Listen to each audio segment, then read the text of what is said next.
Your gut bacteria are currently starving, and because they have nothing to eat, they've started eating you. That's not a metaphor. It is a biological reality. When you starve your internal ecosystem of the right environment, those trillions of bacteria stop processing your food and start digesting the protective lining of your own intestines. This internal cannibalism is the hidden trigger behind the brain fog you can't shake, the stubborn bloating that ruins your clothes, and the chronic fatigue that makes 3 p.m. feel like midnight. In this video, I'm giving you 5 scientifically backed natural methods to flush out the bad bacteria, heal your gut lining, and finally reactivate your internal street sweeper to unlock a level of physical energy and mental clarity you haven't felt in years. First, let's begin with a mechanism that is almost entirely ignored by the wellness industry, yet it is arguably the most important cleaner you possess. It is called the migrating motor complex, or MMC. To understand why this matters, we have to correct a major misconception about how digestion works. We tend to think of the gut as a continuous conveyor belt.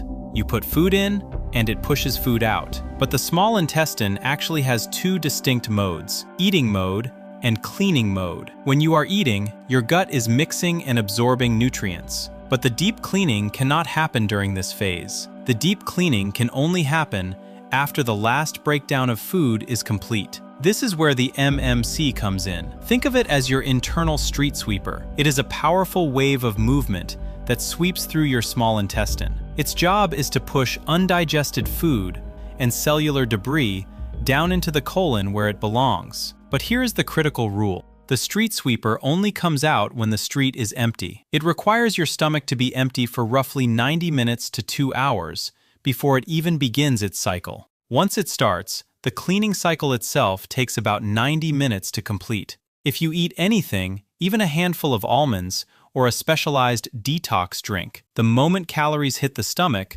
the cleaning cycle stops immediately. In the modern world, we are grazing constantly. We eat breakfast, then a mid-morning snack, then lunch, a sugary coffee, dinner, and a late-night treat. Because we never stop eating, the cleaning crew never comes out. This has a disastrous effect. When the street sweeper doesn't run, bacteria are allowed to stagnate in the small intestine. This leads to fermentation, bloating, and a condition called SIBO, small intestinal bacterial overgrowth. Essentially, the trash piles up because the sweeper never gets a shift. The fix isn't a pill, it is the reintroduction of space. Research suggests that spacing meals by 4 to 5 hours, without snacking in between, allows this cleaning wave to complete a full cycle. It's about doing nothing. When you hear your stomach rumble and you aren't starving, that isn't always a cry for food. Often, that is the sound of the street sweeper doing its job. By simply closing the kitchen between meals, you allow the system to self-repair. Second, the garden ecosystem. Once we understand that the system needs time to clean, we have to look at the residents living inside the system. We are hosts to trillions of bacteria. For a long time, we thought of bacteria as enemies. Now, we know they are more like the soil in a garden. If the soil is barren, nothing grows. If the soil is rich, the plants thrive. The mistake most people make is trying to fix their gut by taking a generic probiotic capsule. This is often ineffective because you're throwing a few seeds onto concrete. If the environment isn't right, they won't take hold. The single most effective way to enrich this environment is through diversity. There was a fascinating study where researchers swapped the diets of rural South Africans with African Americans. The rural diet was very high in fiber and low in fat. The American diet was the opposite. Within just 2 weeks, the Americans eating the rural high-fiber diet saw a massive reduction in inflammation. Why? Because fiber is the fuel that good bacteria eat. When you eat plant fibers, they pass into the colon, where your good bacteria ferment them. This process creates incredible compounds that lower inflammation and heal the gut lining. But here's the catch. Different bacteria eat different things. Some species like the fiber in onions. Others prefer the fiber in walnuts. Others need the fiber in raspberries. The American Gut Project, a massive study, found that the single strongest predictor of a healthy gut was the number of different plant species consumed. They found that the sweet spot was eating 30 different plants per week. This sounds like a high number, but it includes herbs, spices, nuts, seeds, and fruits. It is about the width of your diet, not just the volume.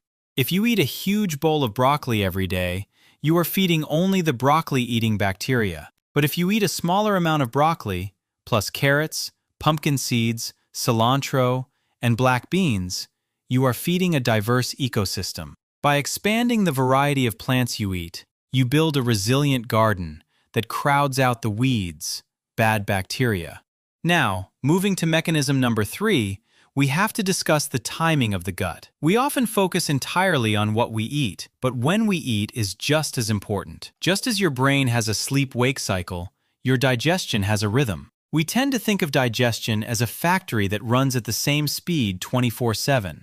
It doesn't. Clinical research shows that your body processes food much better earlier in the day. Your insulin sensitivity and digestive enzymes are at their peak in the morning and afternoon, and they drop off significantly after dark. Think of it like a factory shift. The day shift is fully staffed and ready to work. The night shift is a skeleton crew. When you eat a heavy meal at 9 p.m., you are dumping a huge workload onto the night crew that has already gone home. Because the body is less efficient at night, the food sits in the stomach longer. Blood sugar stays elevated for longer periods, leading to greater fat storage and inflammation. Furthermore, digestion takes a lot of energy. If your body is spending energy digesting a late meal, it cannot spend energy on deep sleep or cellular repair. There is also a fascinating link between your gut bacteria and your sleep. Certain bacteria help produce the chemicals that regulate sleep, like serotonin and melatonin. When we eat late at night, we disrupt their rhythm,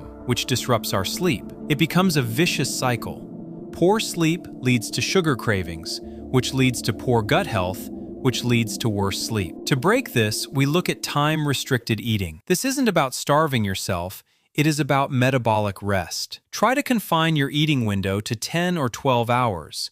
For example, eating only between 8 a.m. and 8 p.m. This simple change aligns your food intake with your body's active phase. It allows the gut lining to regenerate overnight without the interference of active digestion. It signals to your body that it is time to repair, not time to process. 4. The on-off switch. Mechanism number 4 takes us away from food entirely and looks at the wiring of the system. You can eat the perfect diverse diet and space your meals, but if this one wire is frayed, digestion will halt. We are talking about the vagus nerve. The gut and the brain are physically connected by this nerve. It's a two-way superhighway, but the traffic flow is dictated by your stress. Your nervous system has two primary modes: fight or flight, stress, and rest and digest, relaxation. You cannot be in both at the same time. Biologically, if you are running from a tiger, or more likely, stressing over an email, your body perceives a threat. In response, it sends blood flow away from the gut and towards your muscles to help you run. Digestion is considered a luxury. Survival is the priority. This means if you eat while you are anxious, rushing to a meeting, or scrolling through stressful news, you are effectively eating with the power turned off. Your stomach acid decreases, and gut movement slows down. This stagnation causes food to sit and rot rather than digest, causing gas and bloating. We have to understand that digestion begins in the brain, not the mouth. We must manually toggle the switch to rest and digest before we eat. The longest living populations often treat meals as a slow, relaxing time. This isn't just tradition, it's physiology. A practical way to hack this is through breath. Before you take your first bite, simply take 3 slow, deep breaths. Make your exhale longer than your inhale. This physically stimulates the vagus nerve. It sends a signal from your body to your brain that says, "We are safe." The brain then turns the power back on for digestion. It takes 30 seconds, but it changes how your body processes that meal. 5th, this is where we have to look at what we are inadvertently adding to the system that sabotages our efforts. We often focus on what to add: more kale, more water, more supplements. But in biology, subtraction is often more powerful than addition. We are currently exposing our guts to chemicals that act like bombs to our microbiome. I am referring specifically to the overuse of unnecessary antibiotics and environmental toxins like pesticides. Antibiotics save lives. In a crisis, they are miraculous. But when we use them for every minor sniffle, or when we consume them passively through non-organic meats, they act like a forest fire. They burn down the bad bacteria, but they also burn down the good forest. It can take months for the diversity of the microbiome to recover. But it's not just medication, it's the chronic exposure to pesticides on our food. Many crops are sprayed with chemicals designed to kill weeds and bugs. When we consume these residues on our food, they can have a similar effect on our gut bacteria. We are essentially swallowing small doses of weed killer that disrupt our internal garden. Additionally, we must look at our water. Tap water is often chlorinated to kill bacteria in the pipes. That is good for public safety, but if you drink chlorinated water all day, you are introducing a mild antibiotic into your system constantly. The strategy here is defensive. It is about choosing organic for the dirty dozen, the fruits and vegetables that absorb the most sprays, like strawberries, spinach, and grapes. It involves using a simple filter for your drinking water to remove chlorine. It is about stopping the daily chemical assault so that the other 4 mechanisms we discussed can actually do their jobs.